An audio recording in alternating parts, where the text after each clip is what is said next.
এবার সুস্থ হয়ে যাওয়ার পরে সন্তান জিজ্ঞাসা করেন, আপনি কে? এই গভীর রাত্রিতে মরুভূমির মধ্যে কোথায় থেকে আপনি আসলেন? আবার আয়েশা আমাকে জিজ্ঞাসা করেন আমি কেমন আছি। আমি যখন রবের শুকরিয়া আদায় করলাম, আপনি মুস্কি হাসি দিলেন। আবার জিজ্ঞাসা করলেন তোমার কোনো সমস্যা আছে কিনা। আমি পায়ের সমস্যা দেখাইলাম, আপনি হাত লাগাইয়া দিলেন, মুহূর্তের ভিতরে সুস্থ হয়ে গেল। তার কারণটাকে আমাকে বুঝিয়ে দাও। সন্তান এই কথা বলার সঙ্গে সঙ্গে ওই আগন্ত ব্যক্তিটা পরিচয় দিল, আলা জিবরাইল, আমি হলাম জিবরাইল আলাইহিস সালাতু ওয়াস সালাম। বলে আপনি কেমনে সংবাদ পাইলেন? বলে আপনার বাবা না সিজদায় পইরা আল্লাহ তাআলার দরবারে কান্না করতেছে, আমার আল্লাহ তাআলা পাঠায় দিয়েছেন মরুভূমির মধ্যে আপনাকে সুস্থ করে দেওয়ার জন্য। ওরে বালক শুনিয়া না, তোমার বাবার সিজদাটা এত দামি হয়ে গেছে, তোমার বাবার সিজদার মধ্যে পইরা চোখের পানি ছেড়ে দিয়া আল্লাহকে ডাক দিছে। আল্লাহর কুদরতি সাগরের মধ্যে ঢেউ উঠে গেছে।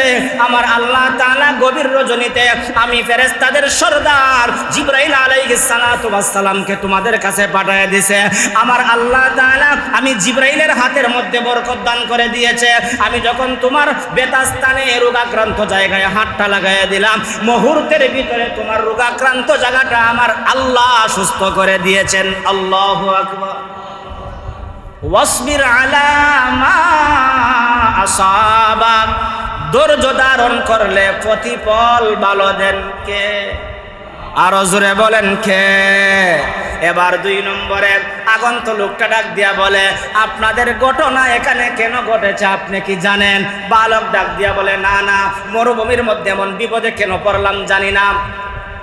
এবার আগন্ত লোক ডাক দিয়া বলেন, ওরে আল্লাহর বান্দা, তুমি শুনো, তোমার বাবা সিজদা থেকে ওঠার পরে তোমার বাবাকে বলিও, কারণটা হলো তোমরা যেই এলাকায় যাইবা ওই এলাকার মধ্যে একজন পয়গম্বর আছেন।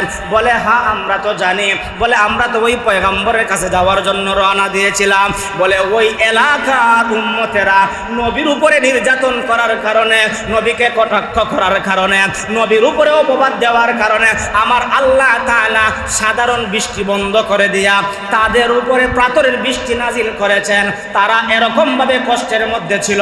আপনার বাবা না আল্লাহর একজন প্রিয় মানুষ, আপনার বাবা তো আল্লাহ তাআলার একজন মহব্বতের মানুষ, এবং আপনাকে নিয়ে আপনার বাবার যেই উদ্দেশ্যে রওনা হয়েছিল উদ্দেশ্যটা ছিল ভালো। অতএব ভালো উদ্দেশ্য থাকার কারণে আপনাকে আর আপনার বাবাকে হেফাজত করার জন্য সামান্য রূপ দিয়া এখানের মধ্যে রেখে দিয়েছেন। আর ওই এলাকার উম্মতদেরকে পাথরের বৃষ্টি দিয়া আমার আল্লাহ ধ্বংস করে দিয়েছেন।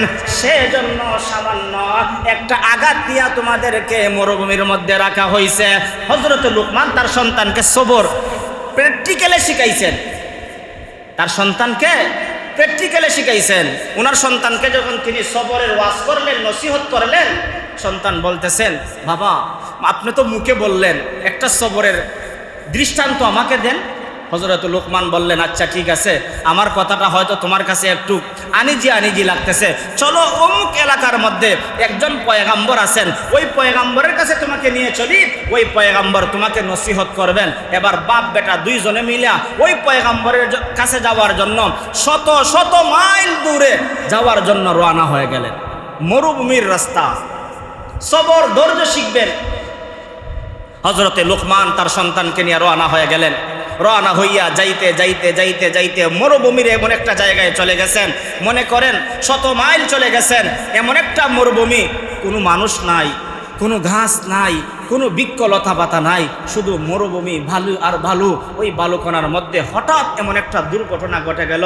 হঠাৎ দুর্ঘটনাটা কি ছিল? কিতাব প্রমাণ করে লুকমানের সন্তান, ছোট সন্তান, এই সন্তানের পায়ের মধ্যে বিষাক্ত মৃত প্রাণীর একটা হাড্ডি পায়ে দিয়ে ঢুকে গিয়েছে। কি হয়েছে? পায়ে দিয়ে এমনভাবে ঢুকছে এটা বের করাও যাচ্ছে না। আর বের করার পরে দেখা বাবা যেমন সন্তান তেমন, পায়ে দিয়ে ঢুকে গেল, শরীরের মধ্যে জ্বর চলে আসলো। বাবা মহাপরীক্ষায় সন্তানকে নিয়ে রওনা হইলাম, রাস্তার মধ্যে এমন মুসিবত আসলো। এই মুসিবত থেকে উদ্ধার করার দুনিয়ার কেউ নাই, উদ্ধার করলে একমাত্র করবেন কে? আরো জোরে বলেন আল্লাহ। হযরতে লুকমান আলাইহিস সালাতু ওয়াস সালাম একটা তাঁবু গাড়লেন, তাঁবুর মধ্যে সন্তানকে রাখলেন। এদিকে দিন যায় রাত্র হয়, সন্তানের পা পচতে আরম্ভ করেছে, পচন ধরে গেছে। কোনো চিকিৎসা নাই, কোনো ওষুধ নাই, সন্তানকে কিভাবে বাঁচাইবেন? সন্তানের পা তো পচতেছে। বাবার সামনে সন্তান এমন কষ্ট পান, কোনো বাবা কোনোদিন মেনে নিবে না। এবার বাবা লুকমান আলাইহিস সালাতু ওয়াস সালাম আল্লাহর দরবারে কান্না করেন, সেজদায় পইরা ওই তাঁবুর ভিতরে। আল্লাহ কি পরীক্ষার মধ্যে ফেলাইছেন? সন্তানকে নিয়ে যাচ্ছিলাম নসিহত শোনানোর জন্য পয়গম্বরের কাছে, ওই এলাকায় যাব। ইয়া আল্লাহ, আমার সন্তানকে যেই পরীক্ষার মধ্যে ফেলাইছেন, আমার সামনে যদি আমার সন্তানটা মারা যায়, আমি বাবা হিসাবে সহ্য করতে পারবো না।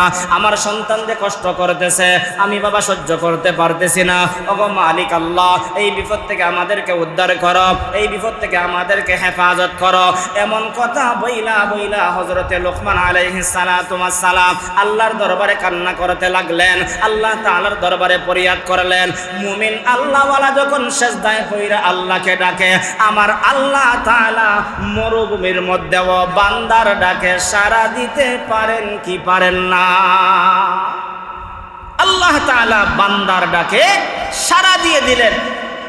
আর ওইদিকে লুকমান সেজদায় পইরা কান্না করতেছে, আল্লাহ আমার সন্তানকে বাঁচাও, আমার সন্তানকে এই বিপদ থেকে উদ্ধার করো, আমার সন্তানকে মুসিবত থেকে উদ্ধার করো। বাবা সেজদায় কান্না করতেছে, সন্তান পা নিয়ে কাতরাইতেছে, পায়ের বিষের বেদনায় সহ্য করতে পারতেছে না। হঠাৎ করে দেখে রাত্রির মধ্যে সুন্দর চেহারার অধিকারী এমন একজন ব্যক্তি আইসা বলতেছে, ও বালক সন্তান, তোমার কি হয়েছে? সন্তান এত কষ্টের মধ্যেও বলতেছে, আলহামদুলিল্লাহ আমি ভালো আছি, আল্লাহ আমাকে ভালো রেখেছেন। আপনারাও বলেন না আলহামদুলিল্লাহ? আমরা সামান্য একটু হইলে না, মোটামুটি তেমন বালা না, গড় অশান্তি, বাড়িতে অশান্তি, নিজের বেমার, নিজের রোগ, আমরা হইনি না, হই না, সামান্য বিপদ। কিন্তু সন্তানের পা পচে যাচ্ছে, সন্তানের পায়ের ব্যথায় সারা শরীর বিষাক্ত হয়ে গেছে। কিন্তু অপরিচিত মানুষ আইসা যখন জিজ্ঞাসা করলো, আপনি কেমন আছেন, কি অবস্থা আপনার? সন্তান জবান দিয়া কি বলেছে? আলহামদুলিল্লাহ, আল্লাহ আমাকে ভালো রেখেছে। জিজ্ঞাসা করলেন, তোমার কি কোনো সমস্যা আছে? বলে, আমার পায়ের মধ্যে এই এই একটা ঘটনা ঘটে গেছে, আমার পায়ের এই এই সমস্যা। তখন সময় ওই লোকটা, অপরিচিত লোকটা বললেন, তোমার পাটা দেখাও। তিনি পাটা দেখাইলেন, পাটার মধ্যে অপরিচিত লোক হাত দিয়া এরকম ভাবে মালিশ করলেন, হাত দিয়া লাগাইয়ে দিলেন। মুহূর্তের ভিতরে লুকমানের সন্তানটা পরিপূর্ণ সুস্থ হয়ে গেছে। আরো জোরে বলেন না সুবহানাল্লাহ। এবার সুস্থ হয়ে যাওয়ার পরে সন্তান জিজ্ঞাসা করেন, আপনি কে? এই গভীর রাত্রিতে মরুভূমির মধ্যে কোথায় থেকে আপনি আসলেন? আবার আয়েশা আমাকে জিজ্ঞাসা করেন, আমি কেমন আছি? আমি যখন রবের শুকরিয়া আদায় করলাম, আপনি মুস্কি হাসি দিলেন। আবার জিজ্ঞাসা করলেন, তোমার কোনো সমস্যা আছে কিনা? আমি পায়ের সমস্যা দেখাইলাম, আপনি হাত লাগাইয়া দিলেন, মুহূর্তের ভিতরে সুস্থ হয়ে গেল। তার কারণটাকে আমাকে বুঝিয়ে দাও।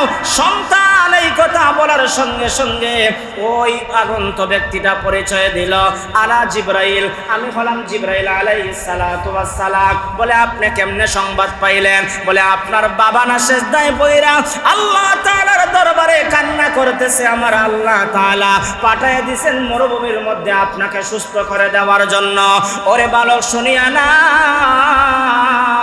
তোমার বাবার সেজদাটা এত দামি হয়ে গেছে, তোমার বাবার সেজদার মধ্যে পইরা চোখের পানি ছেড়ে দিয়া আল্লাহকে ডাক দিছে, আল্লাহর কুদরতি সাগরের মধ্যে ঢেউ উঠে গেছে।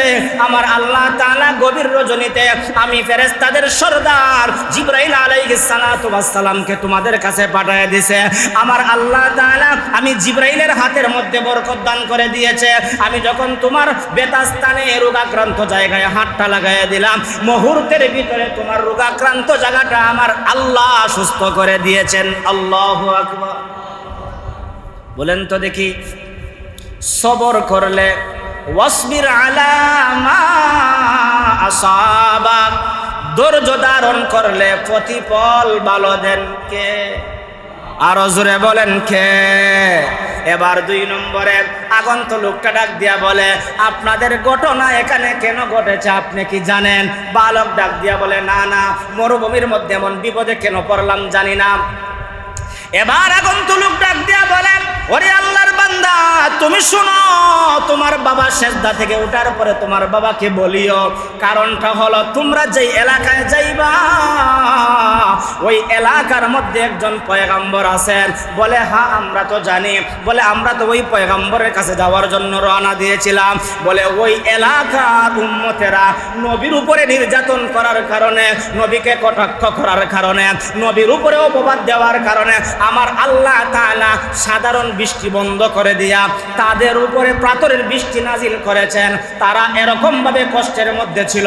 আপনার বাবা না আল্লাহর একজন প্রিয় মানুষ, আপনার বাবা তো আল্লাহ তাআলার একজন মহব্বতের মানুষ, এবং আপনাকে নিয়ে আপনার বাবার যেই উদ্দেশ্যে রওনা হয়েছিল উদ্দেশ্যটা ছিল ভালো।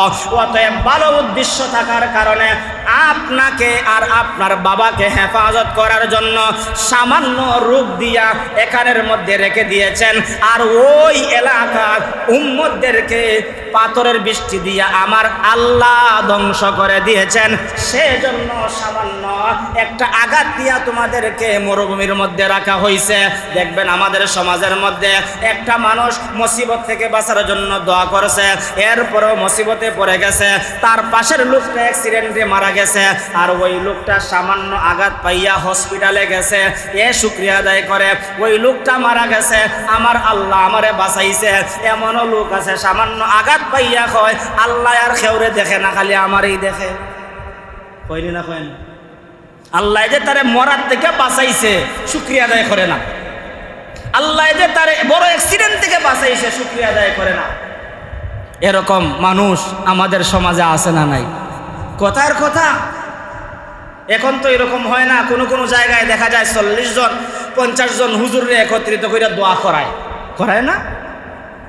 এক এলাকার মধ্যে 40 জন লোকরে এখানে করছে, দোয়া করাইছে, ভাবছে দোয়া কবুল হবে, তার সন্তান বিদেশে যাবে। বিদেশে যাওয়ার জন্য 40 জন হুজুর নিয়ে দোয়া করাইছে, আর হুজুরের মধ্যে 40 জনের মধ্যে যিনি বুজুর্গ আছিলেন, আল্লাহওয়ালা ছিলেন, তিনি হাত তুলে দোয়া করছেন, আল্লাহ ওই সন্তানটা বিদেশে যাবে, আল্লাহ তার জন্য যেটা কল্যাণ হয় আপনি তার জন্য কল্যাণকামী হন, তার জন্য কল্যাণকামী হিসাবে কবুল করেন। দেখা যায় দোয়া শেষ, খাবার দাবার শেষ, সন্তান বিদেশ যাবে, এয়ারপোর্ট চলে গেছে, যাওয়ার পরে দেখা যায় যেই বিমানে যাওয়ার কথা সেই বিমানে যেতে পারে নাই, সমস্যার কারণে আটকে গিয়েছে, আর বিমান চলে গেছে। এবার বাবাই সংবাদ পাইয়া কইতেছে, যত মূল্যায়ন হুজুরে খাওয়াইলাম, বেতা খাওয়ানিটা আমার একবারে বেতা গেল, অন্যায়ভাবে গেল, কোনো প্রতিফল পাইলাম না, ধিক্কার দেওয়া আরম্ভ করছে। এরকম ধিক্কার দেয়নি, ওই মোল্লা বেটার খাইয়া কোনো খাম নাই, কিতা করছে তাই জানে। কিছুক্ষণ পরে সংবাদ পাইল, কি পাইল?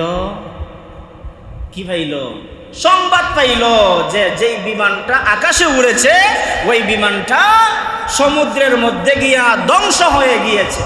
কি হয়েছে? সমুদ্রে গিয়া ধ্বংস হয়ে গেছে। এবার ওই যে আগে গাইলেইছিল, যে আগে দুর্নাম করছিল, যে আগে বাজে মন্তব্য করছিল, ওই যে দোয়া করছিল হুজুরের কাছে আইসা কইতেছে, হুজুর আমি তো আপনারে গাইলেই লইছি, আমি তো আপনার বিরুদ্ধে কথা কইলেইছি, আসলে আল্লাহ যা করে বান্দার কল্যাণের জন্যই করে। আপনি তো দোয়া করেছিলেন আমার সন্তানের জন্য, যেটা বালা হয়, যেটা কল্যাণ হয় আল্লাহ কবুল করে নিছেন। যদি আমার সন্তানও বিমানে থাকতো, সমুদ্রের মধ্যে পইরা মারা যাইতো, হয়তো আমার সন্তান বিদেশ যেতে পারে নাই, আমার কলিজার টুকরা সন্তান তো আমার কাছে আছে। ওই কথা বলে ওই লোকটা আল্লাহর দরবারে শুকরিয়া আদায় করছে, হুজুরের কাছে মাপ চাইছে। এজন্য আপনি যদি সামান্য মুসিবতের মধ্যে পড়ে যান, আরেকজনকে দোষারোপ করিয়েন না। এই দোষারোপ না করিয়া আল্লাহর দরবারে বললেন, আল্লাহ হয়তো এটা আমার জন্য পরীক্ষা ছিল। কি ছিল? পরীক্ষা ছিল। তো এই কাজগুলো করার পরে, এই সুসংবাদ দেওয়ার পরে যখন এই কথাটা সন্তান শুনছে, সন্তানের মজবুতিটা কমছে না বাড়ছে? বাড়ছে। এজন্য আমরা যারা বাবা আছি, আমাদের যাদের সন্তান আছে, আমরা যারা সন্তানের বাবা হয়েছি, আমাদেরও কিছু দায়িত্ব আছে না নাই? আরো জোরে বলেন, আছে না নাই? খালি বাবা হইলেই হবে না, বাবার কিছু দায়িত্ব আছে।